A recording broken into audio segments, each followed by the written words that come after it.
Hello and welcome to the Love Foundry podcast with Taylor, Dan, and Sebastian.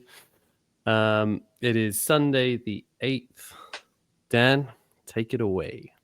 Oh, all right. Throwing it Taylor, straight. I was just thinking about the fact that I know it where I'm looking right here. This is where our podcast is relatively fucked up, folks, because we're using an app and we're using iPads and we're using things that those professional folk have long since left behind. But if it looks like I'm looking at you, Taylor, and nothing personal, but I'm actually looking to where this camera is over here. See, there, that. I'll just pretend it's me. Do that because you're easy to see. You're easier to look at than this guy. But you shave more often, so there's that.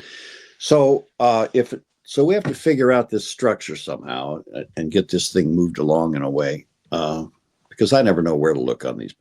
Here is looking at the thing, and then there is looking at the camera and all that stuff. So anyway, what's up? This whole concept of what the podcast should be about today, it's about the same thing. It's about empowering your life with love. Yeah. And I noticed for the first time that there's a little strip there that says conversations in consciousness at the intro image. Yeah. Yeah. Well, I'm not sure that's what we hope they will be. I mean, without consciousness, we're not going to have much of a conversation. So it's a little bit of an oxymoron. But empowering your life with love is more to the point, because that's what we're up to. And we're having the conversation in consciousness. And that's why that statement is really important to me, is that that's the only difference. There's more love than we could possibly imagine around each of us all the time, in every human being, in the most unlovely situations. Love is everywhere. It's an ocean, and we all are in it. So fish don't know they're swimming in the ocean. They don't know there's such a thing as water. But that's how we are with love. It's an ocean around us and in us and everywhere. And the only thing that changes, the only thing that's going to change, is your consciousness of it. Your relationship to love is going to change. And as your relationship to love changes, you become more conscious of it. And as you become more conscious of it, it has an inevitable dynamic impact in your life. The more conscious you are of love, the more impact it's going to have in every single part of your life and everything you do and every action you take. And when the ego arises out of frustration or anger or any of the other things that negate love and shut the door on it, then you go into unconsciousness. You didn't cause love to go away. Oh, I lost love. Where'd it go? He stopped loving me. All of that's all just, bullshit ego. Love's never going to let you do anything that harms it, that pushes it around, but you can choose to be unconscious of it. That's your right. That's free will. I don't know why the divine light gave free will to human beings, but there you have it. And because you have it, you're acting with it. You're exercising that free will. And that free will is a choice to become unconscious of love. And when you do, you experience life unconscious of love, which is what we call evil. What more is there to evil except unconsciousness of love? And the moment that evil, or anyone who pretends to be evil, becomes conscious of love, then that revelation changes them, doesn't it? It transfigures them. They become Saul on the road to Damascus, which is not a mythical made-up story. It happened to the guy. I mean, he's buried at the Vatican or somewhere. Well, maybe that's him buried there. We don't know for sure. But I saw a picture of his tomb under the Vatican. There was somebody was photographing down there, I guess. And they put up a YouTube on it, and I thought, oh, that's an interesting place to be buried. And I suddenly realized I didn't have any desire to be in that place because it's underneath the whole goddamn structure. I'm a little claustrophobic, and I don't know that Paul's hanging around there anyway. So the point is that he's on his way to Damascus, and Damascus is up today. Damascus is being reborn today, which is coincidental. We don't give anybody the date. We keep these things a secret, I guess. What day is it? The 7th? It's the 8th. Eighth. All right. So the 7th was Pearl Harbor Day was yesterday. I was thinking of that too. Yeah, well, you live in Hawaii, so I guess it's relevant. And those are a moment in history. And yesterday, Damascus fell. And that guy who was running the joint, what's his name? Assad. Yeah, Assad probably died. I don't know. He might have made it out alive. He was trying to, I think, but I don't think he made it. It's usually inconvenient. And then this is the thing that Putin's up against. It's usually inconvenient if you've been running the place and you've been reasonably despotic, and a lot of people are pissed off because you've killed a number of their relatives and things like that. It's usually more convenient for those people to die than to go somewhere else and continue to live, because then it sets up sort of a, you're over there and we're over here, and are you going to come back and all that. It's just tidier if they're just gone. Yeah. So I think that may be the case. And Putin's really big on that sort of tidying up thing. And anyway, must be a Virgo. He might. No, I don't know what he is. I think I don't know. That's a good question. I haven't paid any attention to his astrological. You didn't celebrate his birthday, Dan? I would. I'd be happy to. I'm not a hater of Putin. I'm not a hater of Trump. I'm not a hater of Biden. I'm not a hater, except certain things. Yeah. I have to admit that you can get on my dark side. This is the ex-Marine in me, I think. But anyway, yeah, no. I've evoked that quite a few times. I have some small hope for redemption for myself, so I have to extend that to others, even people that are worse than me, or maybe not as bad as me, but in positions of power, making decisions. And Assad, who is an odd character, I always kind of liked him, but he's a horrifying guy, which makes me wonder about myself. I mean, he's responsible for, 500,000 or deaths minimum.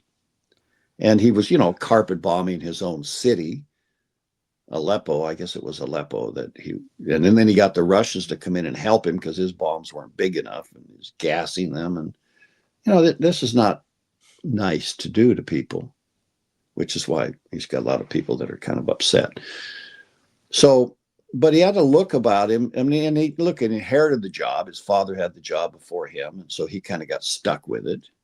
I went to Australia with Evel Knievel once in my life when I was in another lifetime, and to do a show thing. And his son came along, Robbie. And Robbie, kind of always wanted to be a guitar player in a rock band. And I liked him. And he was young. He was about 18 then or something like that. But he was jumping motorcycles and doing stuff there that his father couldn't do because his father had been broken up. I don't need to get off into Evel Knievel. That's another story. But he's a very fascinating character because of his will nature.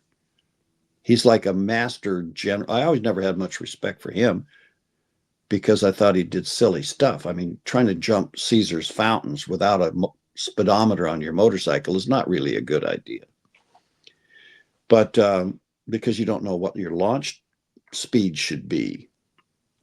Just like, around there doesn't really work as well. And of course, the new kids, they're smarter than that. They've got Kawasaki's and things like that, and they get them to exactly the right speed. They know exactly the amount of weight they're carrying, and they know exactly how far they're going to go before they hit the wall. So I never thought about Evel much. And then when I spent some time with him, I revised my thinking because I realized that he was like a general without a war.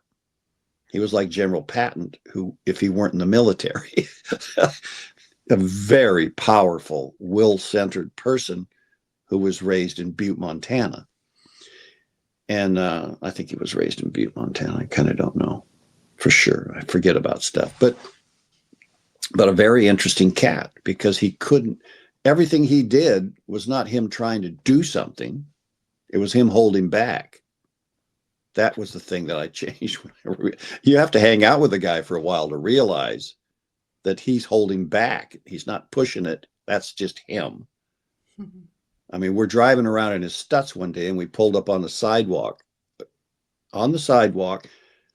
sideways, because there was an intersection at the Golden Nugget. And over there's the casino entrance, and we're parked in the Stutz on the sidewalk.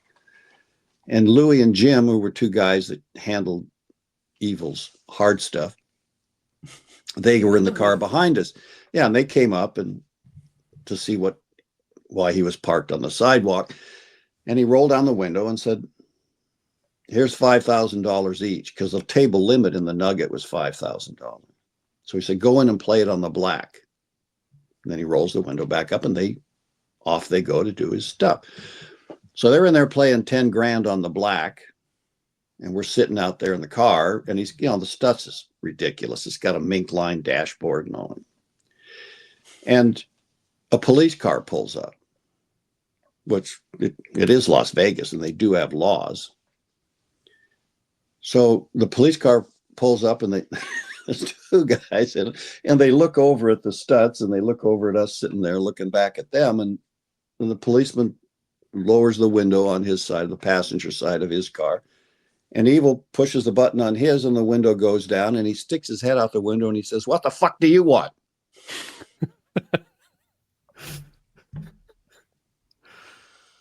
With no holdback at all. None. And believe me, I can't do justice to him. And because that's all in, balls out. That's it. That's it. All in. And the two policemen looked over at him, and they have a number of options. And he took the wise option. He pushed the button and the window went back up. And they put the car in gear and they drove off to have a better evening. And while we're waiting for Louie and Jim.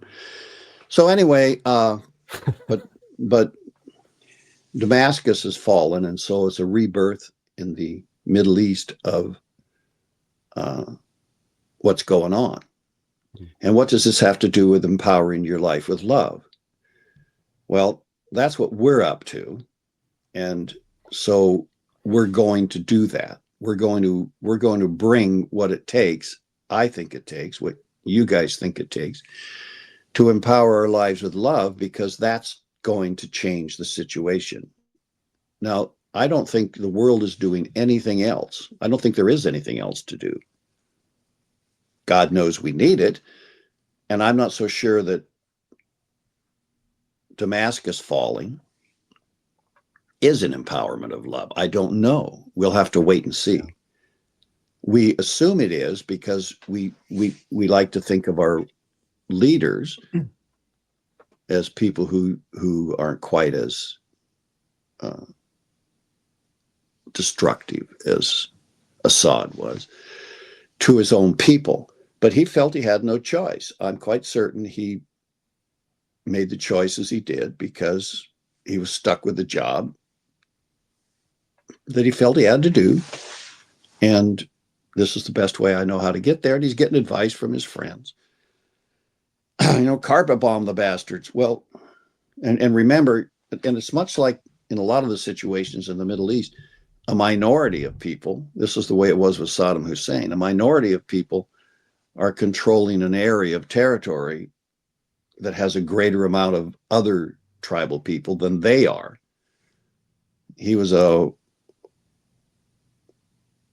Wahhabi, or I'm not sure how you pronounce these guys because I'm not a Farsi speaker or any of that, but he's a minority group, and he comes from a minority city and a group of people, and they're not a lot different. I mean, I'm Irish and English and Scotch and German. And if you put us all together in a room, then we all look different to each other, but I've got them all going on in me. And so I would blend right in. And I think they're much similar. I mean, that's just the way race types are, and sub races and all of that sort of thing. So sometimes when you're the minority, you've got to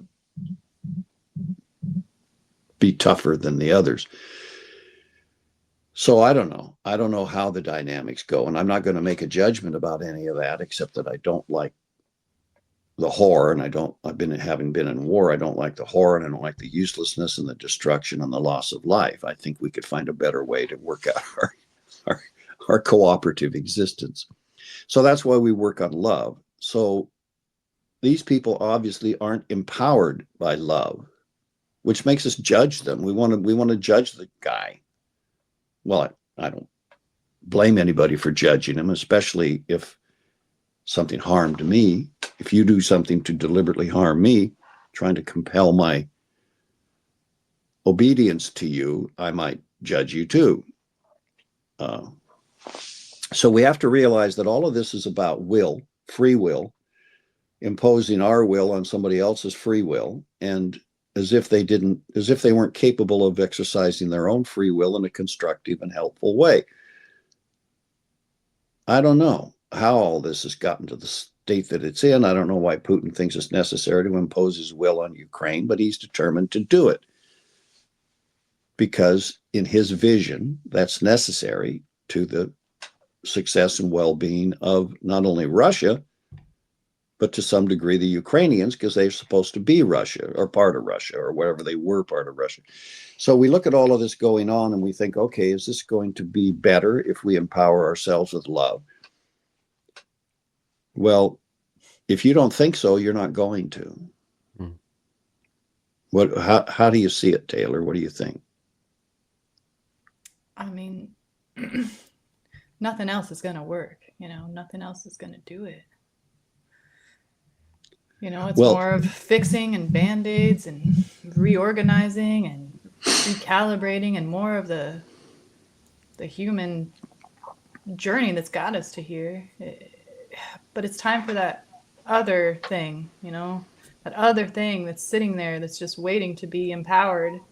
And it's going to none of that other stuff's going to go away. It's just going to elevate everything to where it actually has the impact that love carries in it. It's actually going to raise everything to a place that we've never been.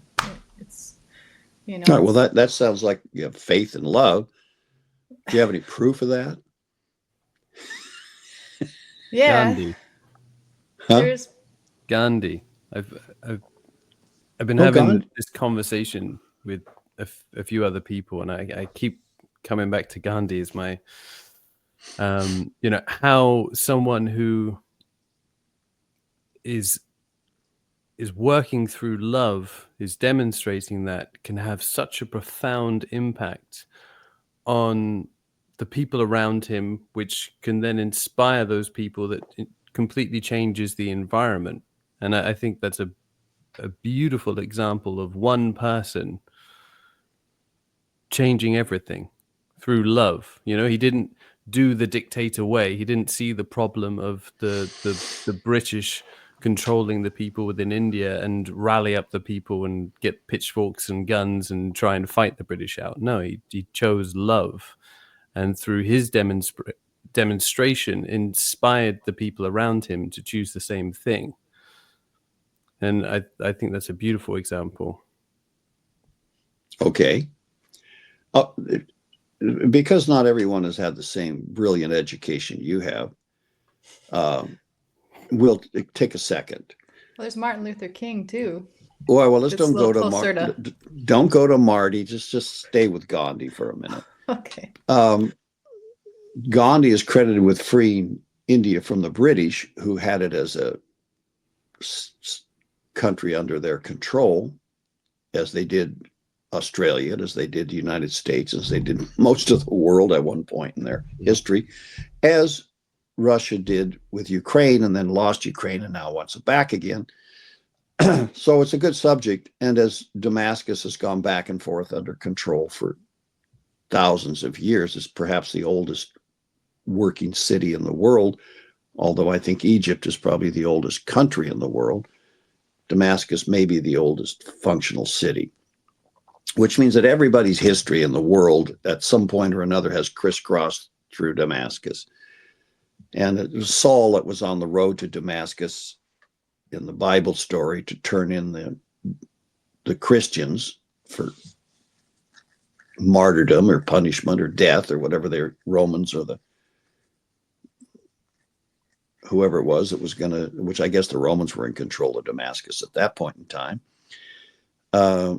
So yeah, Damascus is a crossroads. So Gandhi made it his passion, and a lot of people did not like Gandhi at all, just like a lot of people don't like anybody, because he spent some time in Africa and some other places, and he had earned a reputation for being like Mandela in South Africa. He'd earned a reputation for being a rabble rouser, if not a terrorist, because people who want to free a country from the control of another country that just decided to own them. I don't know how you just suddenly decide to own a country and all the people in it is it yours and set up your government. But the British were good at doing that, as you well know, Seb, being one of them.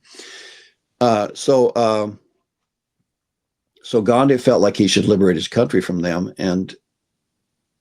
but he was a spiritual enough man to know, and a sensible enough man to know, that the British were really good at war.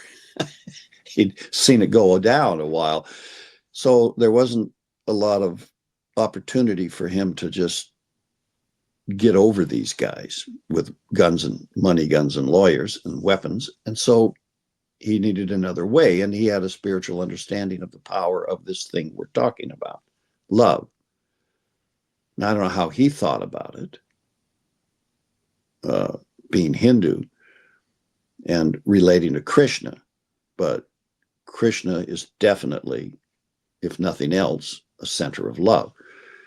And it's considered in the esoteric schools a little bit that Krishna was a previous incarnation of Maitreya, who is holding down the Christ consciousness on the planet at the moment.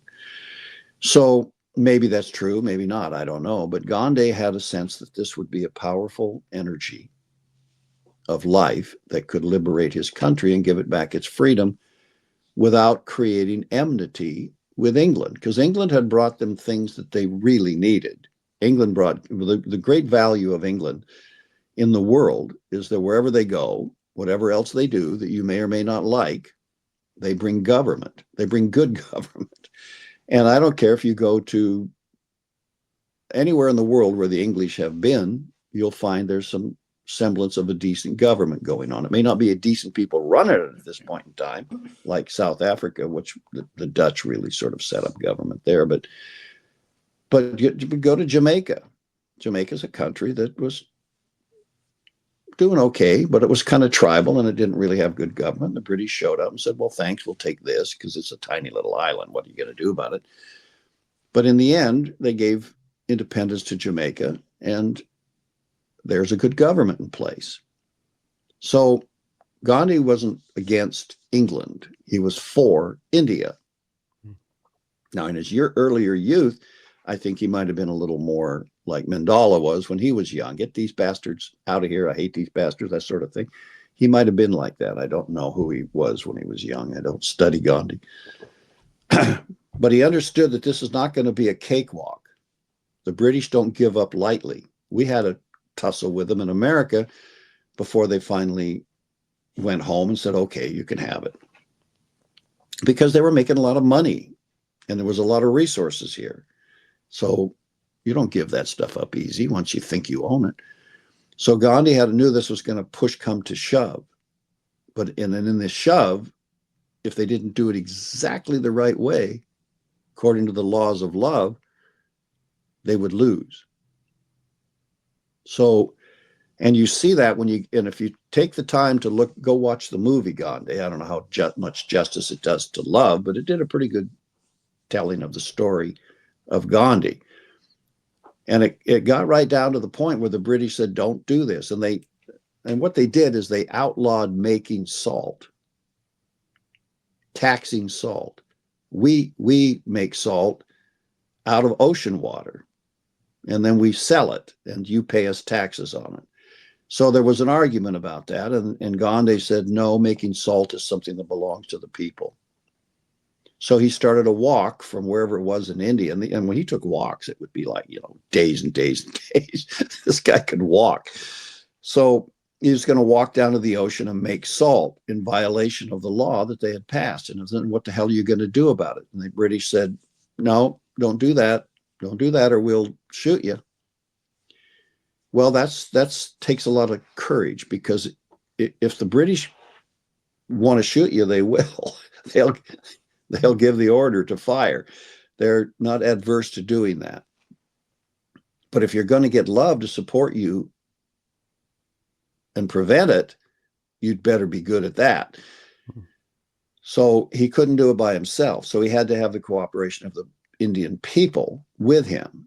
And they're a mixed bag of folk like the rest of us are. They get mad at things and angry at things and upset at things. And they can lose their stability with love easily. But they could also be empowered by it if they do it the right way, like all the rest of us could. So he told everybody, he told the women, because he's not an idiot, he knows that if the women are for you, you've got a lot of emotional power. If the women are against you, you're screwed. So he said, I want you to spin yarn, make thread out of, I guess, cotton. That's what they were spinning. Wool, maybe. But it'll take your attention off of the problem. That was part of what he was doing. You put your attention on spinning yarn, because it was a thing all over the country that people did, like making salt or like doing things that normal people do. Do that and focus your attention on spirituality, on Krishna, on just higher things, and don't engage this energy, because Gandhi's understanding was, and probably is correct, that the only energy these people have to use against me is my own energy. If I give it to them, and I'm not going to give it to them, you can't, because there's more to understanding love than a power that you can use against something else. That's not how it works. If I have got anything going on in my life that I don't like Assad had yesterday before he went down, it's because I've put it there. You have created everything in your life that you don't like, everything in your life that you seem to think is something other than what you want, other than love, you have created in your life. There are no victims. Indians weren't victims. That whole consciousness of victimhood is based on opposites. There's the oppressor and there's the oppressed. That looks real, but it's not real. That's part of the illusion. Love is real. Love is all that's real. So if you separate it into oppressor and oppressed, that's an agreement that those two have made together to act out this little drama. So if you want to free India from being oppressed by an oppressor, you've got to stop believing in that. You've got to stop feeding that with your energy. Well, that's a complicated intellectual idea. And the Indians weren't going to figure all that out. But what you can do is get them to stop doing it. They don't have to figure it out. They don't have to think about it. What you have to do is stop doing it. Just leave it to me. Let me do what I'm going to do here. And they liked him. They thought he was a pretty cool guy. So not everybody liked him, as I said, because they did end up murdering him. And he wasn't murdered by the British. He was murdered by an Indian faction group, kind of like this stuff that goes on in Damascus. There's these people, and there's this clash of people, and this clash of people. And in fact, the guy that assassinated Gandhi realized in the moment of assassinating him that he'd made a really bad mistake. Because the moment Gandhi was shot and dying, he called out to Krishna. I don't know what word he used, but the one that was everybody knew who was in on that deal, that if that's who he's calling out to because he's going there, that's his hero, then he had made a bad mistake, because he'd been convinced, this assassin, by some less than wholesome people, he'd been convinced that Gandhi was the bad guy, just the way Judas had been convinced that Jesus was the bad guy. I mean, there's always somebody like this, right? So they ginned him up with a gun, and then Gandhi was the great evil, and that they were the great good. And so because that's kind of what it takes. You have to have a Judas to get at love, to get at the truth. It has to be somebody who's of the same ilk, who could get inside the game and betray. So anyway, so Gandhi shows him that he was about love, and the guy didn't feel good about that because he'd made a terrible mistake in his world. He thought that. So this whole thing of Gandhi going down to the ocean, and the British said, don't do it. And when he did it and said, oh, I'm going to go make salt, and you guys don't like it, it's too bad. And at some point or another, they had even given the order to fire on these people, because by the time he got to the ocean, you know how many people were with him. They all joined the walk. Let's all go walk down to the ocean, because he'd inspired that in tens of thousands of people. And so the British were kind of up against this situation. What are we going to do about it? And some idiot captain or somebody or another says, go ahead, start shooting at them. But they had no energy to do it with. They had no power to do it. And somebody had tried this with Napoleon once. He was put in front of a firing squad and told to fire, and nobody would. I think that was just out of fear. Nobody wanted to be responsible for shooting Napoleon. But it's energy. It's all energy in motion. And Gandhi had gotten a control of this energy. It's the first time in the history of the world that I know of that anybody had ever used and employed love in a constructive and positive way that worked. So you're right, Seb. I think that's exactly what happened. But it was a demonstration that it could happen in a group. And I don't think it could happen anywhere other than India, where you have this kind of depth of commitment to something positive, commitment and consecration to something meaningful. Because Krishna is a pretty cool idea of spiritual focus. So all of it went together in a really good way. And also, you remember, you were up against the British. This is not quite the same as being up against implacable evil, as we were against the SS or something like that. It was not that it would have come out differently, but it probably would have been a lot messier. The British came to their senses, and that's partly because of others, Burke and some others that were in England in Parliament, that were talking about this while it was going on, and were saying to the British people, you need to give these people their freedom. You need to stop oppressing these people. Stop thinking you can hold them down and then exploit them. It's their country. Because what they didn't know when they first took over, they thought of India as someplace like an African nation where people weren't very educated. But as it turns out, India, if you look at Einstein's theory of relativity, the original theory was called the Einstein-Bose theory of relativity. Bose is an Indian dude.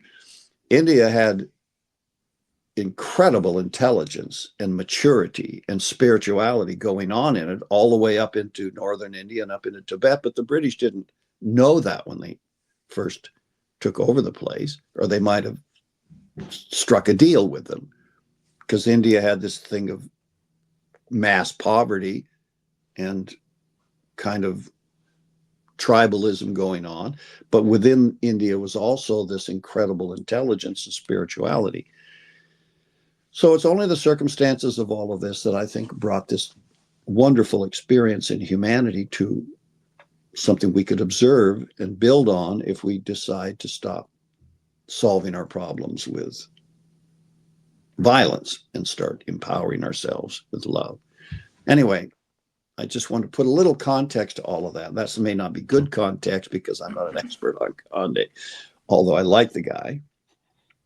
And down in Los Angeles, by the way, down at the Lake Shrine at the end of Sunset, where Yogananda's place was, there's some part of Gandhi's ashes in that location in a little shrine there, which is kind of cool because I would go down there and meditate sometimes. And they do that with these guys. They cremate them and pound them ashes up and ship them around the world to different places. And then everybody says, oh, I've got some of the Buddha's ashes, or I got some of Gandhi's ashes. Well, a lot of places do, because you could just parcel out a small amount and scatter them around. I think it's a good thing.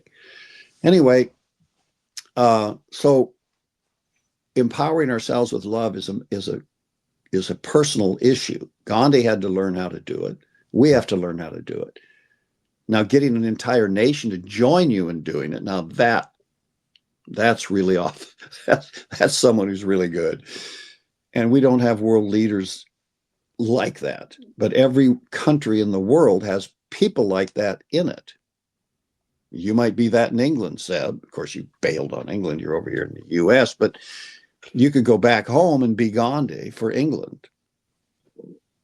And by the way, the English have produced some really good guys like that. I don't know what that guy's name was that ended slavery. What was his name? He went to one of those universities. What are those? What's that university? Oxford or Cambridge. Yeah, I know he went who you to mean. I can't remember his name. I think he went to Oxford, because they have a thing, I think, at Oxford where at the end of your term, if that's what they call it, when you finally get your sheepskin or whatever the hell they give you, goat skin. I've got Daisy, but we don't sacrifice. You can't see Daisy. This is Daisy. Show them, Daisy. Show them. Was that the actual Daisy? Yeah, that's Daisy. Yeah. Taylor had a goat called Daisy, and Dan looked after Daisy for a time while Taylor was away, and they bonded. And Daisy had to go elsewhere, but she lives on through Dan's t-shirt. Yeah, we have to have a discussion about that, Taylor, because Olivia wants to know where Daisy is. Well, somebody ate her. Just kidding. Love and action. You can't do that kind of kidding, because people eat goats all the time. But she's a little pygmy goat. You wouldn't get much out of her.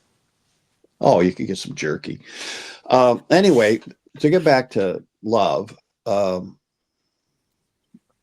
yeah, we have to get this going in ourselves personally. And personally means you and me. If you don't do it personally, it's not going to happen nationally, and it's not going to happen internationally, and and we're not going to have a planet that hums with love instead of humming with antagonism. So, but we're on our way, and I don't know how to say that Damascus falling is love at work, but it is, because there isn't anything else at work. There's nothing else in the universe. In this is a love-based universe, in my view. And that being the case, there's nothing else. There is nothing else. Nothing else. Now, everybody can argue that with me, and everybody would, except maybe Seb. Seb's just going to argue with me about it, but I don't think he really believes it. You do? Okay. Then you're part of the crazy team. Yeah. So if this is a love-based, look, it's a creation. The universe is a creation. You may not know who created it. You may not know what created it, or you may have a name for what created it, the big fig or something, but it is a creation. And if it's a creation empowered by love, then that means that that's the energy causing, as they say, setting the spheres in motion. So, and I don't know why we have the hubris as humanity to say, well, look at what goes on Earth, and that proves the universe isn't, well, our planet isn't significant enough to be a grain of sand in the universe. Now we're figuring out just how big the damn thing is. So we can't really judge what's going on Earth with a mob of relatively insane, primitive people as any indication of what whoever created the universe is doing. But I do think it's the same thing.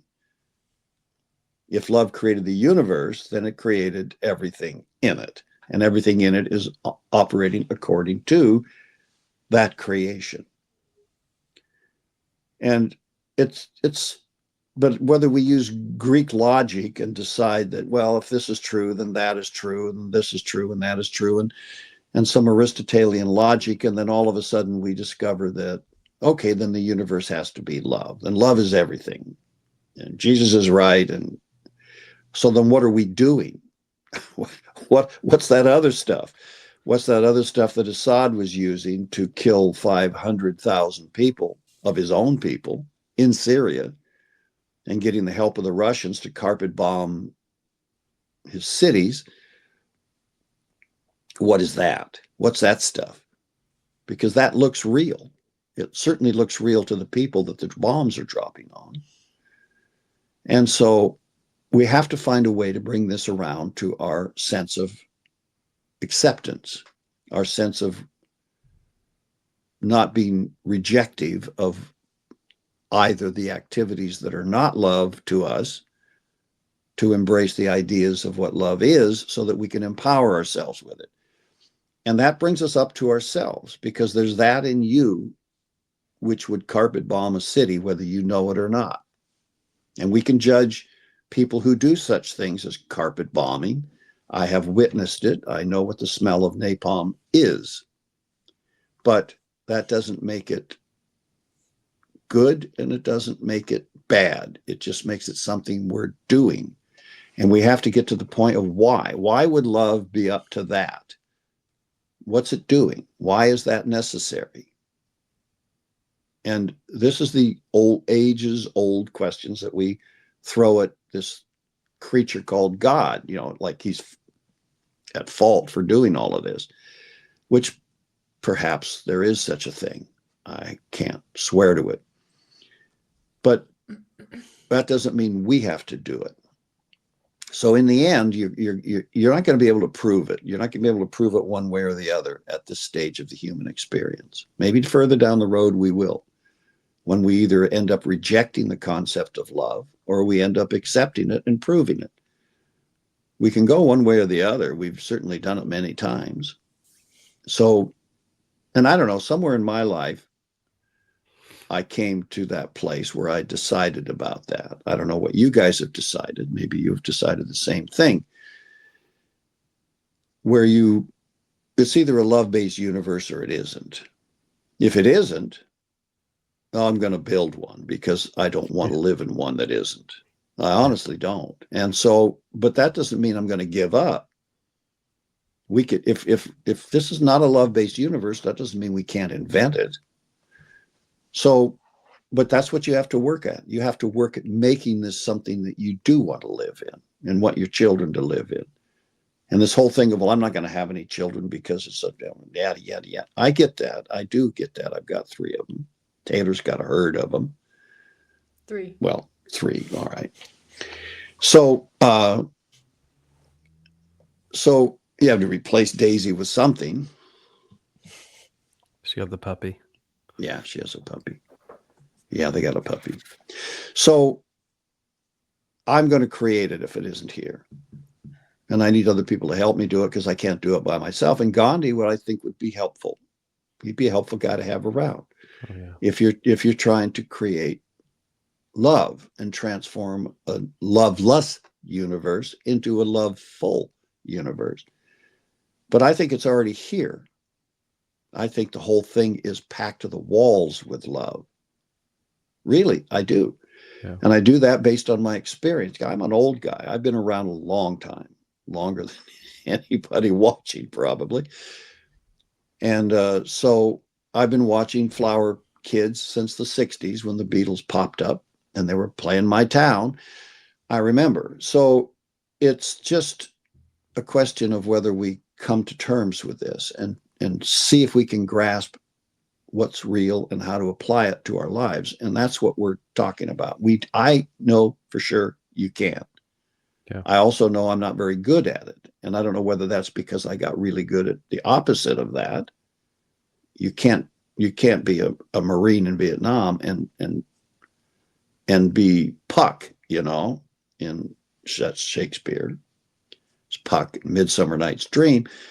He's the Well, that's character. what happened with Paul, right? Or Saul, I guess, on the way to Damascus. He was on Well, the other side of something that. sure as hell did, because he's rocking along. He's on his way. He's got his list all tidied up, and he's going to get these bastards, these Christian bastards, strung up or stoned to death or whatever was the local hobby.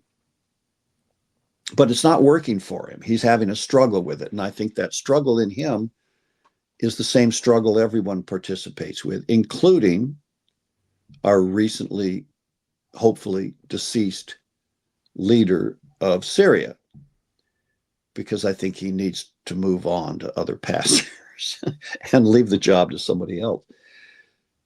I think everybody hopes for something better, and they're doing what they're doing because they think that that's the way it goes. And Paul was having this argument somewhere down inside of him that says, I don't know what I'm doing.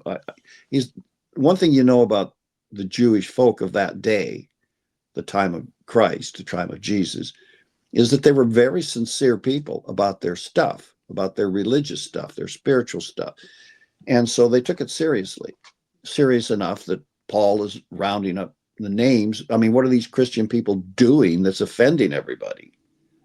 I mean, nothing. Nothing. They're the nicest people around, right? Because they're treating everybody with a really Christian attitude. And he's writing their names down and rounding them up so that they can be killed for doing that. So obviously he's having some kind of a struggle inside himself with his previously trained Jewish idea of how things should go, Old Testament nature, from Abraham down to him. He's not just doing this on a whim because he doesn't like these type of people. He thinks they're violating the precepts of life. So he's got their names on them, and he's going to go turn them in. But he's struggling inside himself with something that says, "This, I don't feel good about this," and it creates this thing that spiritual scientists, which is not to differentiate them from material scientists, because it's all science, but they know some things. There's some things that are known that the quantum mechanic guys are working out that other people don't necessarily realize. But there's this thing that these spiritual scientists will tell you, there's a relationship between the pineal and the pituitary gland. They're really close to each other in the brain, right in the middle of your brain, right down there underneath it are these two glands. And the pituitary gland is the master gland of all of the functions of the body. And it tells other things, the thyroid and other glands, what to do. It tells your thyroid to produce more thyroxine and all that stuff.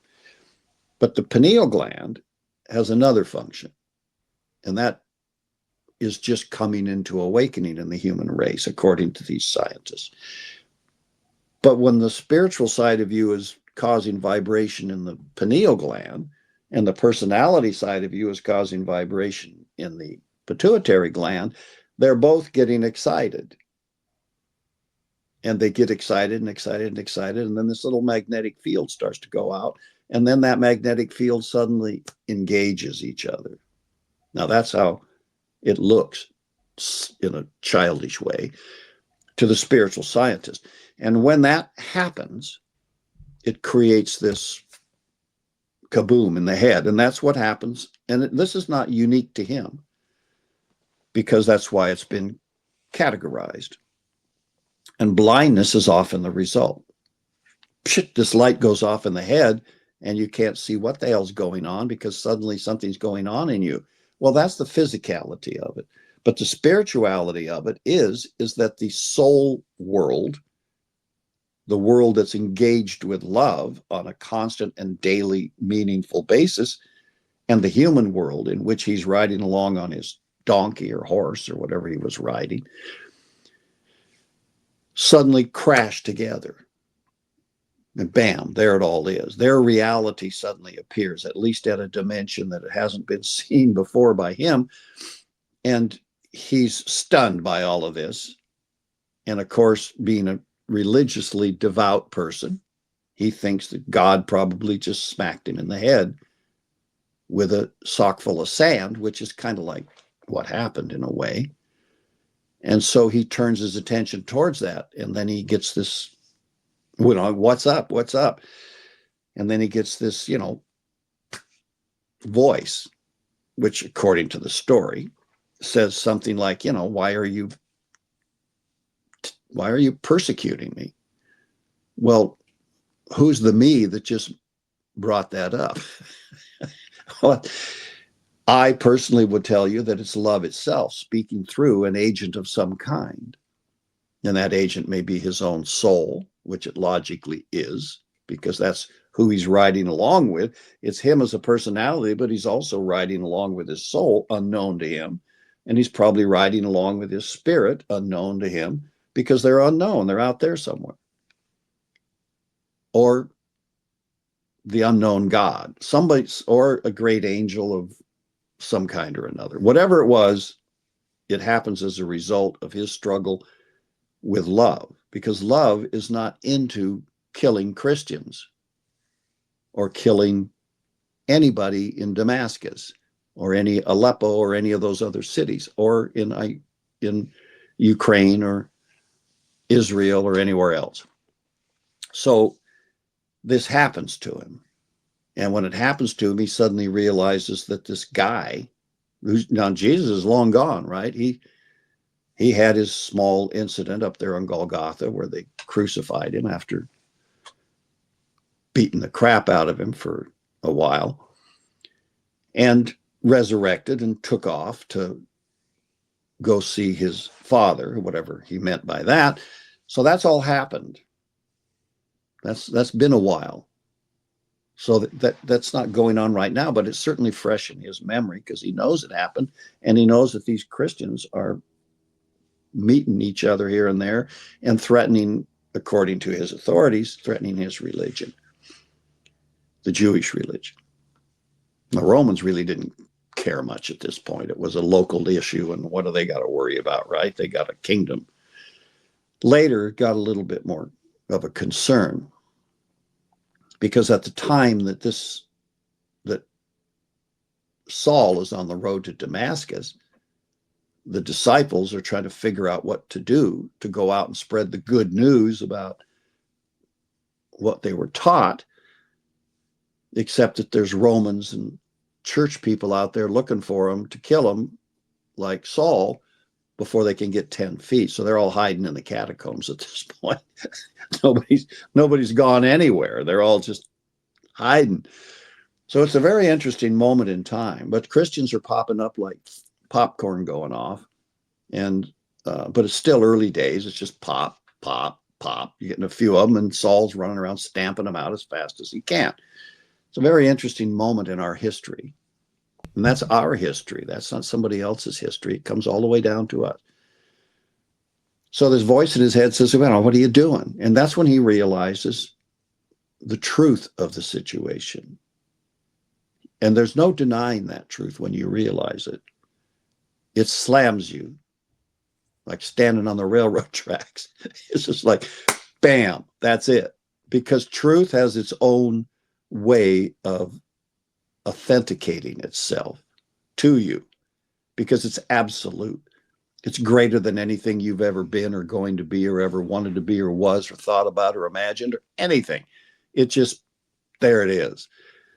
Now, it doesn't always gobsmack people that way, but that's where you get to that idea. And I've had that experience. I had it at 5 years old, so I know how it feels to suddenly get smacked exactly the same way. I wasn't on the way to Damascus. I was somewhere else in an island in Alaska, but it's the same truth, the same reality. And when it smacks you, there it is. It's like, holy crap. But he was a mature guy. I was a 5-year-old, so I'm like, what the hell? But he's a mature man. So he suddenly sees the truth of all of this and realizes not just I got to switch sides here. The Christians are right. We were wrong. That's so far from the concerns that you have at that moment. You suddenly realize this is real, and all the rest is not real. And that's why I like this guy. I like Paul. I think he fucked up the whole Christian religion with his own personal beliefs and did all of that sexuality bending and all the other crap that was his personal problem.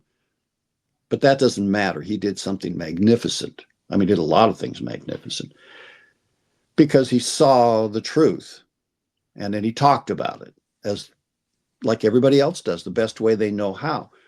But what we realize is that the empowerment of love doesn't make a lie out of something that is real. It just shows us that all lies of any kind and whatsoever are simply not real. There's nothing real about a lie.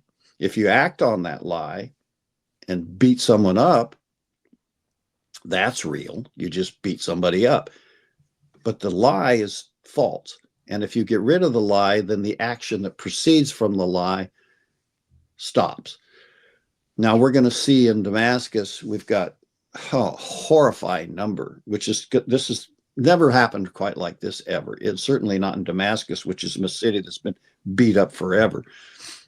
But you've got 20 different factions. They can't even keep track of them. I've seen a chart of all of them. The ones that are for and the ones that were against, and then all the ones that have got their own angle on the deal. And you got, I mean, you think it maybe these guys or the other guys, but it's not. It's just a whole group of them. So they're all coming together in this city, and they've all got, what would they be? They're pickup trucks with 30 caliber machine guns and 50 caliber machine guns in the back of them that we probably sold to somebody who sold it to somebody who sold it to somebody. So they're all armed to the teeth, and they're all happy because they won. And then they're going to have this conversation about, well, we won, not you. You didn't win. We won. No, we won too. So this conversation is now starting. And now how is it going to reveal itself? In love, in reality, or in illusion, or a combination thereof? And who's going to step into the vacuum of this city right now in this world and say, hold on a minute, guys. Hold on, before you start shooting at each other. There is a reality. There is one, and it's real, and it's love. And all this other stuff that you guys think is so important. How many different things do they think are important? There's those guys that killed Muhammad's family so they could run the religion. And then there's those guys that were Muhammad's family, the Shiites and the Sunnis. That's been going on for I don't know how long. And that makes up some of this mob.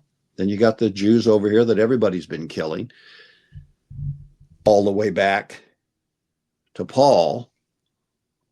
He was killing Jews who had become Christians. There weren't any other kind. There were no Greek Christians. There were no Roman Christians at that point in time. There's just Jewish Christians.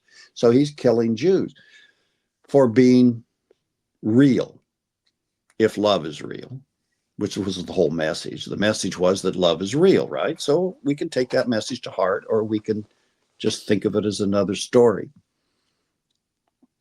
But all of those guys are gathering around Damascus right now, and everybody's watching it, except Biden, who's probably sleeping somewhere because he's just aged out.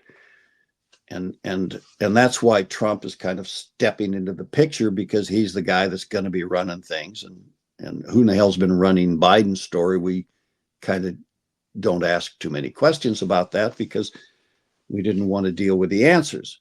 And then we decided that you would think that Kamala would be stepping up, but they haven't given a space to her to do it. I don't even blame the lady, because if Biden declared himself incompetent, which is obvious that at this point he is, then they would put her in the office and she could deal with whoever's rambling around Damascus in their pickup trucks and say, wait a minute, guys, don't get excited because America's here and we want to help you calm down, and we'll help you restore the cities, and we'll help you build a country based on freedom and democracy and the American way. All right.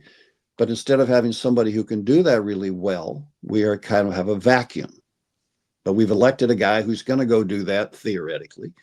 So he's kind of saying, hold on, I'm coming. And nobody knows what that means. The Democrats are sure. I'm not so sure we want him coming, so all of this is going on, and it's a wonderful moment in human history. If love is real, and it's going to empower us, God knows when it'll empower Putin or Trump or Biden or anybody else, but when's it going to empower you, Sab? When are you going to empower yourself with love? And Now. Huh? Now, don't give me that now business. I know from the look on your face, you are not empowered with love. Yeah. Taylor's faking it really well because her face takes on a kind of, I could be empowered with love. I'm just not choosing to show it right now. But you can't hide shit. We know you're confused. You don't know whether love's real. Am I empowered by it? How do I experience the joy of this? Now, we can think that Jesus wasn't enjoying being crucified on the cross, but I don't believe that. I think the guy was in a completely different state of mind. And if you look at the martyrs of Christian martyrs, I mean, my favorite is, what's his name? Lawrence, St. Lawrence. Because I had a great friend, Larry, who was kind of a great big guy, German, Wisconsin German guy. And it makes me think of St. Lawrence, who was, I don't know what they sainted him for, something or another. He's in the Catholic line of saints. But when they were roasting him alive, his last words were reported to be, "You can turn me over now. I'm done on that side." And the thing that I never realized is he wasn't being, you think when you're a kid, you think, oh, he was probably being roasted. I was a kid when I heard about St. Lawrence, long before I met Larry. But you would think that he was being roasted alive by somebody in Africa, because I always thought of being a kid in Africa being what we thought Africa was when I was a kid, which was in the prehistoric time before your father was probably born, Seb. But we think of Africa as places where maybe you would roast somebody alive, because there were people there that did that occasionally, or boiled in oil or whatever we did. But no, he wasn't. He was being roasted alive in Italy by the church, by the Catholics, by the Jesuits, which really gives you pause for thought. And apologies to the Africans. Not that they haven't had their share of doing stuff. We all do. But so the point I'm trying to make here about empowerment with love is that it's something we have to recognize as closer to us than we can imagine. You're part of the Catholic Church, you're worshiping the Christ, you're burning a guy alive whose last words are, because he's in a fervor of his own spiritual ecstasy, "You can turn me over now, I'm done on that side." That's pretty crazy. The whole thing is pretty crazy. and it makes us look at people today doing things like Putin, and we think, oh, that guy is crazy. Well, what about those guys? What about the Pope who looks down at St. Bartholomew Day massacre? I think that's where it happened, where they're about to swoop down and kill all the Huguenots. I got family who comes from that. The German side of my family came to America in the 1600s to get away from this, because this is when it went down, shortly before my family said, let's get the hell out of here. But the Pope is looking down at this city they're about to decimate, kill everybody, because they're Huguenots or offspring of Christianity or something. And this guy, bishop or somebody, turns to the Pope and says, Your Eminence, they're not all heretics. And the response was, and this, I may be characterizing this badly, but the quote is true. Well, that's okay. Kill them all. God knows his own. He'll sort them out. So this is a Pope speaking. I'm not denigrating the Catholic Church. They do that for themselves without my help. But it just shows you that that's who we are. We're guys that are close to love, but we just step a little bit to the right of it. And in the name of it, we think we're doing all of these good things, which, by the way, does not take anything away from the fantastic spiritual structure built around love that made the Catholic Church a thing. The sacraments and the understandings that are bound into the foundation of the Catholic Church come from experience with love demonstrated directly by this Jewish kid, 33 years old. He's not a kid, but he's a young man. So he demonstrates this reality of love, and then they build this structure out of it. But the foundation of that structure is on what they learned from the experience. Through what? Through those disciples who later got, that is who's buried under the Vatican. So it's really mixed up. It's so mixed up that we can not like a lot of things that people do, but we should be careful about judging everything. And that's what we do.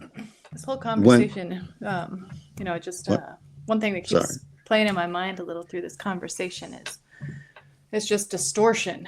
It's like when you're tuning something and let's say it's love, and love's all there, and we haven't cleared it up. It's still distorted. It's coming through in a distorted state. So these things that seem like they're not love, it's just a distortion of love through us, rather than clearing that channel or clearing that sound wave, or using sound as the medium to convey this idea through. But I think that's appropriate. Well, having been in the music business, I get the frequency. If you're off pitch, it plays out. It doesn't sound like love. It doesn't sound like music. But it's just the distortion's a little fucked up. We're just a little fucked up in our tuning to that. And as soon as we can go past that, stop the distortion, it's like clearing the way. So you look at this thing in Damascus, and it looks like not love. It looked like it 2,000 years ago, maybe, in the same place for Paul.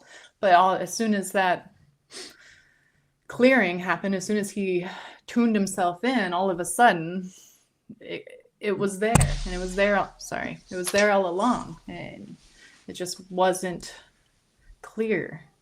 It wasn't clean. It wasn't available to him until he went through that, until he came to that place. You look at what's happening in Damascus now, and it's a mess. It's not clear, and it's completely distorted. And you can look at that and you can say, that's where the hell is love in that? Where the hell is love in that Pope looking down at that massacre? And it's just a distorted way that it's coming through. And so we have to look past the distortion of it. We look at the outcome of it, and we can say that clearly that's not love. That's not what we're talking about here. But you have to look past it. You have to get behind that to the source of it all. I don't know. It's probably not making much sense. But the whole conversation. Hold on, Sailor. I love watching you. I just let you run down. Thanks. Because I want you to realize that that's you not loving. So you're observing a situation that you don't know how to get out of. That's why you helicopter. Taylor helicopters. If you watch her, you're going to see a lot. Now, Seb does something completely different, and it's quieter, kind of like the quiet of the grave. I do something chaotic, but Taylor helicopters. And that helicoptering, Taylor, is because you don't know how to step into love and demonstrate it for us. Bring it to us. You have this argument, you have this observation, you have this truth. So give it to us. Show us that. Show us love itself. Because that's, to you, that's stepping out of that and into that thing that we're all missing, that Damascus is missing, that Seb's never come within a bull's roar of. Except when he smiles. When he smiles and shows us some teeth, and his eyes actually light up, we think there might be some possibility of redemption in him. In your case, now don't go helicoptering off on me again, because I don't want you to do that. I want you to step into the love, because that's empowering yourself with it. It's in you, obviously. We just said it. It's there. It's here around us. It's in this conversation. It's coming out of us into this audience. If they want to step into love, you brought them to a threshold of it. That's the gift you have. But now they can step in. I can step in. Seb can. And so can the audience. Anyone who's watching this can empower themselves with love. We're not going to stop you. We might talk you to death. That might stop you. But do you understand what I'm talking about, Taylor? Yes, I do. Yeah, you do. Now, who is I the distort you? myself. Well, you hear yourself helicoptering, but you don't know where to go. And by the way, I'm not relating you to her, but I think that's what happens to Kamala Harris. I mean, Thanks for not relating me to her. why? Well, what's wrong with that? She's a lovely lady. I like her. I do. I like her, but she doesn't have a clue how to get. And it's a different issue. You're talking about love. But in the end, there isn't any other issue. There's no other problem on earth. There is no problem, actually. Love is already here. But your inability in this helicoptering of seeing all the thing that you see, you know it's there in you, but you can't claim it. You can't name it. You can name it as love, but you can't name it by act. You can't name it by projection. Mm-hmm. So you're looking for that while you're talking. See, while you're talking, you're actually looking for it. You're looking for how, but there doesn't seem to be a way, so you just go around the circle again. And that's what she does. When someone asks her a question like, how are you going to fix this economy that's fucked up? It's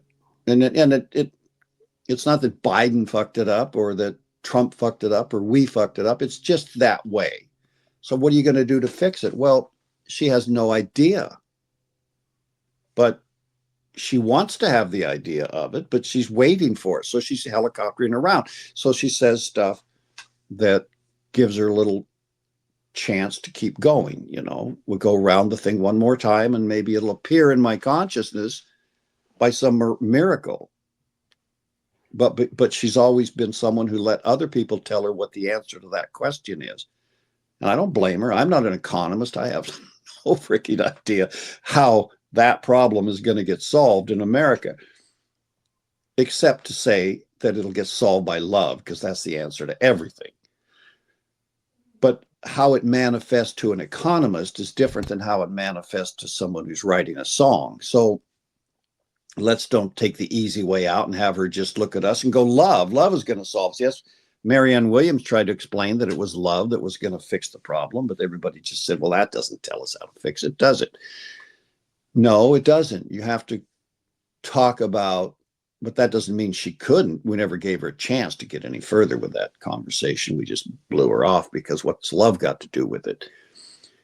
So you're going to have to confront Taylor, and Seb and me. We're going to have to confront how we are going to step into and let it emerge and let it speak for itself. So well, to go back to Gandhi, when asked, how do you solve the problem of the British? Well, telling women to spin yarn seems like the absolute opposite thing. Like, how would you ever correlate spinning yarn to helping, free yourselves from the British? It's an answer no one would have come up with, but it did help. It, as you said, took people's minds off of the problem, fixating on being, the victim of, the British, and it allowed space for change to happen. Yes, because here's what, don't go helicoptering like Taylor does all of a sudden, because opening that up allows love to come through. Yeah. You see, it wasn't making salt. It wasn't not making salt. It was not taxing salt, not taxing salt. All of that kind of jumble mumble is not what it is.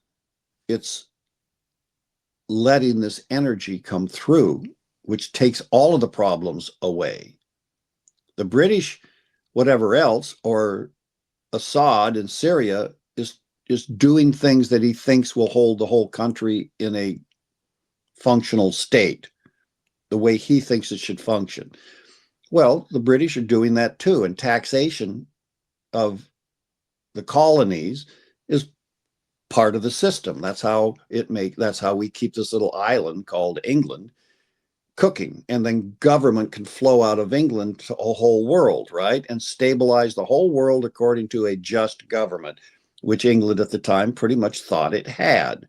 It thought its government was probably better than whatever government the Indians would come up with, which kind of shows like it was probably true, because they didn't have a parliament. They didn't have a way of House of Commons and a House of Lords to work out these.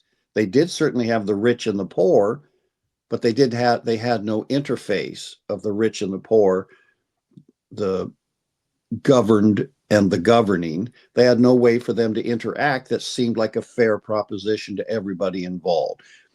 And this is something England is working on. They haven't really achieved it yet, but they're working on it. And right now they're having some serious problems about it, because they're trying to decide how much freedom do we take away from our people in order to give freedom to them. I mean, it's just kind of silliness.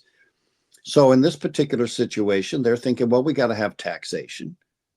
We got to have this stuff. They'd set up government in India. They were paying the Indians for spices they were getting at probably far below grade, but they were, because somebody has to ship it on ships and pay the ship captains, and somebody has to put it in stores and then do all the stuff that it takes, packaging it and selling it and all that kind of stuff, and banking and profiting and borrowing money. They didn't want to explain all of that. We'll just tax your salt and then it'll all just even out in the end. But it didn't feel right to Gandhi. It didn't feel like the Indians were being given freedom. This is really about freedom, not so much love. But without love, what good is freedom? That's the great line of Dylan's song from Joker Man. Freedom's just around the corner from you, but with love so far off. No, how's that line go? Truth. Freedom's just around the corner from you, but with truth so far off, what good would it do? That's the same expression. That's what Dylan was brilliant at. He could explain to you what's wrong. But like Taylor, he would helicopter around, but in a nice way with a good song. He would helicopter around, but he's not giving you the answer, because Dylan didn't know how. He didn't know how to express the love directly. And that's the problem that we all have. But empowering yourself with it and letting it come through you, we're going to solve that. We are going to solve that, Taylor. We're going to get you to stop helicoptering and start dynamically expressing love, which I think you're doing already. I think you do it with your children. I think you do it with your life. I think your intellect hasn't caught up to you, to your heart yet. That if you slow your intellect down, then I think it could probably do it. And then you can express it. And we're going to empower people. You already have it. It's in the sunshine, it's in the earth, it's in the water, it's in everything. And I don't care how much crap you put in the water, like the Ganges, it's still filled with love. And like one of the people said to Steve when they said, do you want to go when he was in India, my friend Steve, our friend Steve, he said, you want to go in the Ganges and do the bath thing, because he was going to the celebration for one of the million celebrations they have on the edge of the Ganges. It might have been Benares, which is where all the big guns are. And he was asking one of them, how do you go in that water? Because they half barbecue all these people, because, cremation takes a lot of heat and a lot of wood. And so they get them about 3/4 barbecued, and then they dump them in the Ganges. And all the tanning, hide tanning businesses up and down the river are dumping their crap into the thing. And everybody else in the sewer and all the other stuff that's going in the Ganges, because there's no reverence for that river sufficient to make it pure, to keep from sullying it, just like there isn't reverence for ourselves to keep us from polluting ourselves, which reminds me, thanks for the scotch you sent me, Taylor. Stuff is fantastic. I mean, freaking 21 years old. Is it? Is it good? I wondered. Oh, yeah. I never had it. So. Oh, well, it's just whether you like a little thimbleful of scotch once in a while. It's the Scot in me. What can you do, right? Take a long time to get all of this out of the system. What was I saying? Oh, I got off into scotch. It'll do that to me. Oh, the river. Yeah. So he asked him, how can you bathe in this thing? You would not bathe in it. I'm telling you. You'll take a look at that river and go, and you'll think about COVID, and you'll think about so many things. SARS, God knows what you'll think of, but you're not going to put a foot in that goddamn thing. And the woman turned to him and said, oh, it's okay. We just bathe in the water. We don't bathe in that stuff. And it was a revelation to him because it was the idea that the love is there. God is there. Shiva or whatever they've got going down the river. I mean, there's a river. If you ever meditate with a river like the Colorado, there's 7 great rivers. Surprisingly enough, 7 major continents, 7 major rivers, and each river has a diva that is the whole river. The god of the river. You think those things are a myth? No, go talk to the god of the Ganges, who's really pissed off about all of this shit, by the way. Nah, angels don't get pissed off, but they do their job. And she's really polluted. They have really defiled the river. I don't think the river cares because love doesn't care. It just loves the pollution. That's the point. We bathe in the love. We bathe in the river, not the pollution, which I don't know if that works out, how that works out. I don't know what the death rate is of the Indian people who bathe in that river. It could be really high. We don't know. What I'm amazed is that by this time in this century, we haven't cleaned it up better than we have. That just is frustrating. But there's some other rivers that I've seen where they have cleaned them up. And they even tried cleaning up the Hudson, which is pretty nearly the Ganges. So the way we purify our waters is going to be a real expression of how well we're empowering ourselves with love. And if you empower yourself with love, you're going to start purifying the water of your body. And if you purify the water of your body, you're going to start driving out of your body the association of thoughts and feelings that are not pure. And if you like those impure thoughts and feelings, and I'm not describing any thoughts and feelings as pure or impure, I'm not into that sort of biblical thing. But there are things that are just unloving. And if you don't want to give those up because you have a fetish about it, Seb, what's your fetish, Seb? Feet? Never mind. Not This is not. feet. Well, I was trying to pick something relatively innocuous. We can say feet, but I'm not. Okay, let's leave it. Okay. We won't go there. Necromancy is not that bad. I mean, honestly. So anyway, all right, Taylor, I'll lay off you. But the point about your not stepping into the love and expressing it is why you're here. It's why you're on this podcast, because you're going to do that and want to do that. And you simply don't quite know how that works. How does it work? Gandhi knows how it works. Not only does he know how it works, he knows how it works in such an enormously powerful way, but he had help. There's other people that live up in that Tibetan, Northern India group up there. If you get into the hierarchical guys and all that, he had some help. And he had the Indian people helping him. So all together, that turned out to be something that the Indians think of as a pretty good day.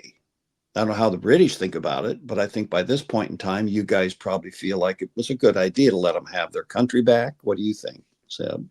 Yeah, no, I do. All right, well, good.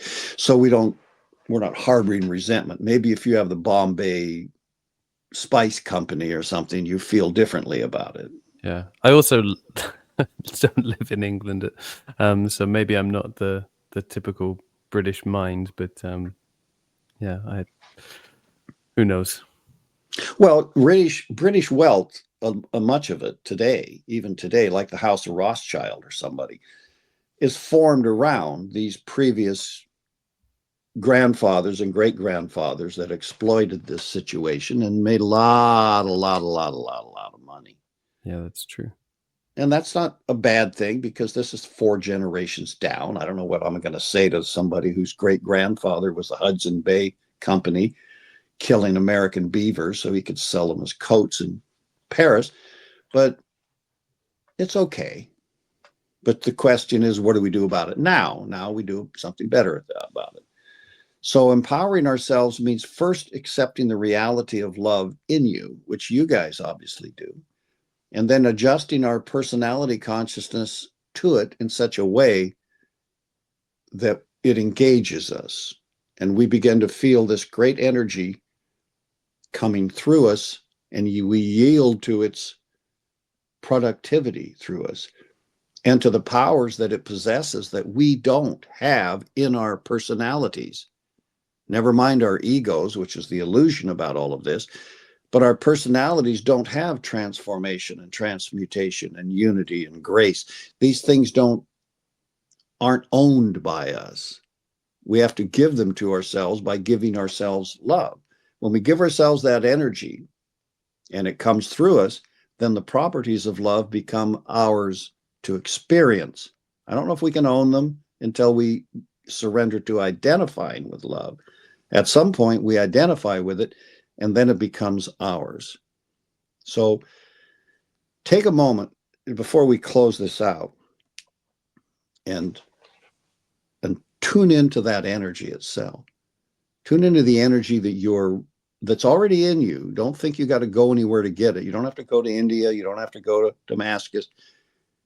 It's actually in us. It's even in Seb. It's right there, waiting to come out of his eyes like 2 laser beams. Tune into that for a moment. And I have to get something to keep this from dying, so I'll be right back. Smoke them if you got them. Well, I can also pause this for a moment. Okay, we're resumed. We've got Dan plugged in. Yeah. The tech team we dream about hasn't occurred to us. You put us on pause? Yeah, I paused in. What about all those? So nobody knew we. Oh, I don't know. I said They we do were now. going to pause. All right. Well, we're back. So go back to empowering yourself with love for a moment, and let us realize this is what we're up to. This is what we're doing. Now, we're no damn good at it. I'll tell you right away. I mean, we just saw Taylor helicoptering around, and I'm animated, but that doesn't mean I'm doing any better than she is, which I'm obviously not. Seb, we don't know what you're up to. No, neither do I. No, but you can lie about it if you want. You can declare yourself as the eminent, radiant center of love that everybody would like to be, and you'll get a following maybe pretty soon. Pretty soon you'll have a bunch of. No, I don't want to do that. I want the love to speak for itself, not me. So that guru thing isn't up to you. You're not into that. Hell no. Well, they do gather around folks that have it, but then other folks want to gather people around them that don't have it, and then they're good at it if you're accomplished at that sort of thing. So yeah, it's best to just let it happen naturally, if that's the case. All right, so that's what we're up to, and we're going to get better at helping people do that. Yeah. Because it doesn't take a lot of things. You have to find a way to get your ego to calm down and leave itself out of the conversation, because material ego, remember, you got 2 egos. You can have either one. You got a material ego, which has been built without love, because we didn't know how to build it in. We didn't know what love was. So we built something to use to operate with. So we built the human material ego. The trouble is, if you leave love out of anything, it's not real, because there is nothing else. If you build a universe out of love, then anything else is an illusion. Consider that. That may not be true. Argue with it if you want. I don't care. But if that is true, and some people think it is, then if you're operating in an ego over here without love, then you're operating in illusion. That doesn't make you illusionary, Taylor, in case you thought about it for a minute. But it makes us feel really insecure. Because it's like, wait a minute, is there nothing to me? Am I just an illusion because, an illusion of myself? Am I a figment of my own imagination? Yeah, kind of. But that doesn't make you not real. So if we're going to put love into you, you're going to have to face that part of you which is not real and tell it, I'm sorry, it's been a nice ride, but you got to go because I want reality expressing through my consciousness. I want to be conscious of this experience with love. We think reality is consciousness of something. It's not. You can be very real and be unconscious of love. You're just not aware that you're unreal. You have to figure this out. One of the great statements of a lot of statements come out of the Eastern philosophy because there's a lot of wisdom in it. That's the whole point of those guys, was to get some wisdom on the table so humanity could think about stuff. And that is, if a person is not aware of something, for them, that thing, whatever it is, doesn't exist. So what are you not aware of? Well, see, for you, whatever you're not aware of right now, for you, it doesn't exist. For you, that doesn't mean it doesn't exist for someone else. Thousands of people, millions of people. But for us, it doesn't exist. So if you're not aware of love in your consciousness, for you, it simply doesn't exist. And it stops having effect in your life as power, conscious power. But that doesn't mean it doesn't exist, and it doesn't mean you don't exist. We're talking about conscious awareness. So these are not easy things to figure out, and we aren't going to succeed at love by figuring it out. Elon Musk has no more love in him than you do, although he's got a whole lot of other shit going on in there that we can't even come anywhere near. But that's okay. But if we sit down together to talk, we're going to be equal. We're going to be equal. He needs to find love just as much as I do, just as much as you do, Taylor, so that he can express that along with that incredible genius. But incredible genius without love is madness because it's illusion. Well, I'm not going to tell Elon that he's mad as a March hare. I'll let him work that out on his own, because the moment he steps into love, he's going to be Gandhi with 160 IQ. I don't know what Gandhi's IQ was, but he certainly was no idiot. So this is kind of where we are. And I want love to become part of everyone's awareness. And when it is, then it's real for us. We were real before. We were real without it. An elephant is real. This one on the cup is not. But elephants are real. And their instinct has a lot of love in it. If we look at the intelligence of elephants, we're astounded at their gentleness, really, how sensitive they are. But we have to add this to ourselves and then become those beings who have consciousness of love, in addition to consciousness of intellect, in addition to consciousness of will, and in addition to consciousness that there's a whole big thing that we're all part of. Those are all things we can have if we want to give them to ourselves. So let's do that. Why not? Why not give them to yourselves? As long as it's available to us. But we have to know how. And how is by calming down that illusionary self, not the personality. The personality is fine. But the ego that we have overlaid on the personality as reality without love has to be set aside for the moment. And then you can turn your attention to love and not react against it because it's not natural to your ego.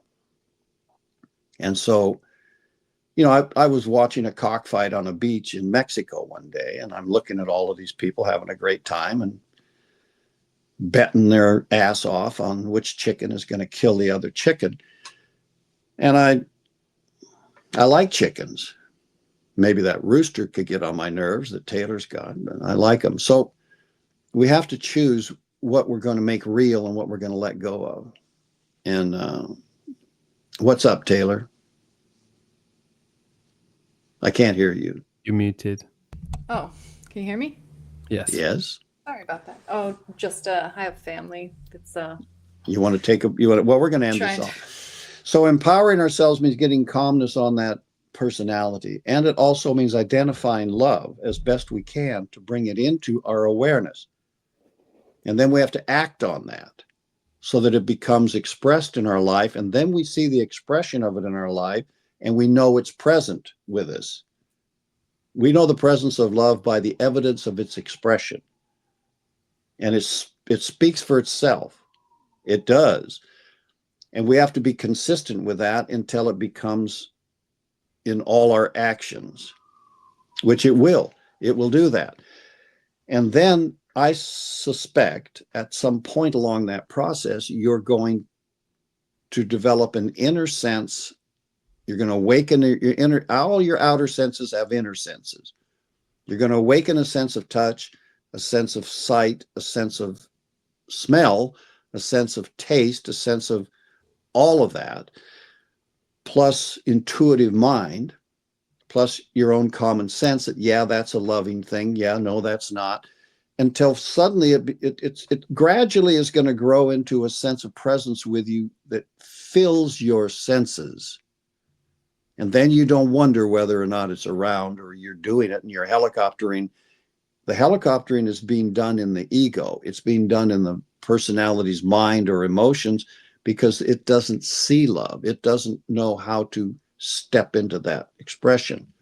So until you do see it, until you do sense it, till it is impacting you with this, oh my God, that's love, act as if it were there because it already is there. See, now you're making, and look, this is a challenge. It's like something out of Star Wars or something where someone imagines the bridge across the chasm and you have to walk out on it. You have to walk out on it when you can't see it. Well, we do that. We have glass bridges that stick out over the Grand Canyon. I think somebody fell off of that not long ago. Big drop. Anyway, you have to imagine it. You have to hold it as your opportunity there and act consistent with love, act as if it were real. And then knowing that because you're doing that, it is real. See, it's already here. And if you're drinking a glass of water, you know the water's going down your throat. You're feeling the sensation of the water while you're drinking it.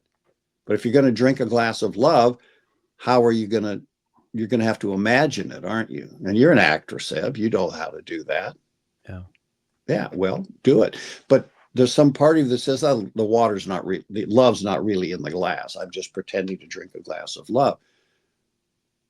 Well, someone like Gandhi could probably actually drink a glass of it. Because he sees it, but you have visualization, you have imagination, you have a heart, you have feelings. You can do it. You can give it to yourself. And there's a difference between imagining it and visualizing it and pretending. And eventually you start to feel like, wait, I'm not actually imagining seeing it. I'm actually seeing it. Yeah. And I'm actually tasting it. I'm actually feeling this coming through my system. That's going to happen because it's real. And because you're building your own bridge to it. And when that's strong enough in you that you're projecting that love, maybe you were projecting it while you were what I call helicoptering. You tell me. Because I say something doesn't make it true. I just am observing and I'm observing consciousness and I'm bringing it out into the conversation so that we can all take a look at it. And then you can shift if you want to. You don't have to shift from anything to anything. But if you see, oh, I could do that, I could bring that love through. What, instead of talking about it a second time around, I'm going to just land it. I'm going to let that land on those people. I'm going to let it land on Dan and Seb and hold that broadcast. You try that and see what that does for us and you. And then that becomes something that we learn how to interface with what we're doing. Empowering yourself with love is not like turning on a switch, but the moment that you get what it is and you see what it takes and you start to do it, it's there, instantly there. That's what the commitment gives you. The commitment to actually do that, it's already doing it. It's already doing it. And it just gets, it continues to do it until you sense it. But that might be the next lifetime. That might be years from now. You don't know when you're going to actually be impacted by, oh my God, there's like Saul on the road to Damascus. It's like he didn't really see love. He just saw the reaction in his body between two glands that were going off. Well, later maybe he could see it or something because he talked a lot about it. He did the best writing in the Bible of Corinthians 13 is where he discusses what love is and what it isn't. But if you'll read that, you'll notice that he doesn't tell you specifically what it is. He simply gives you kind of like what it does and how it acts, because it's really hard to isolate it. Anyway, we lost Taylor. Yeah. I don't blame her. No, her power went dead like mine because I overtalked this. So let's take us out of this and we'll come back to it. And we're going to do this. This is happening. And there's a way to work it through. Just open up and let the information and love come together in you. And pretty soon you're going to be acting with it consistent. And it'll be astounding how much power it has in the life to turn it into what you want it to be. Because love does love you. And the only thing that stops it from having impact in our lives is us. Taylor, welcome back. We didn't want to end without you, but we would have. So anyway, do you get what I'm saying about talking about Taylor? Are you all right with that? Yeah, I get it. I do. Okay, good. Let's wrap this and see where we go from there. And we'll try to do a better job of empowering people with love next time. Yeah. Yeah. Well, thank you all. And end it here. I'll use Dan's tagline of carry on. Yeah, oh yeah. Carry on.